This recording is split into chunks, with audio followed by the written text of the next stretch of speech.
ఏలూరు జిల్లా Jangareddygudem RDO K Addayya, జిల్లా దేవాదాయ శాఖ అధికారి సిహెచ్ రంగారావు, మద్ది ఆంజనేయ స్వామి దేవాలయ కార్యనిర్వహణాధికారి ఆకుల కొండలరావులు ఈ రోజు ఏలూరు కలెక్టరేట్ కార్యాలయంలో జిల్లా కలెక్టర్ వెట్రి సెల్విని మర్యాద పూర్వకంగా కలిశారు. ఈ సందర్భంగా ఆంజనేయ స్వామి దేవాలయం నుంచి వేద పండితులు కలెక్టర్ కు వేదాశీర్వచనం అందజేశారు.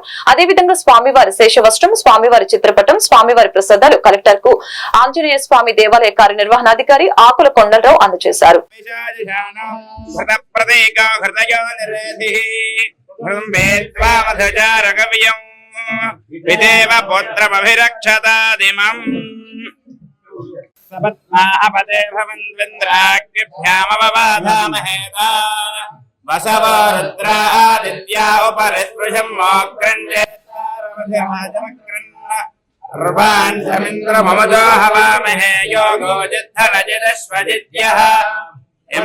యజ్ఞం విహవేతి సశ్వాస్య కర్మ హరివో మేదినంద్వా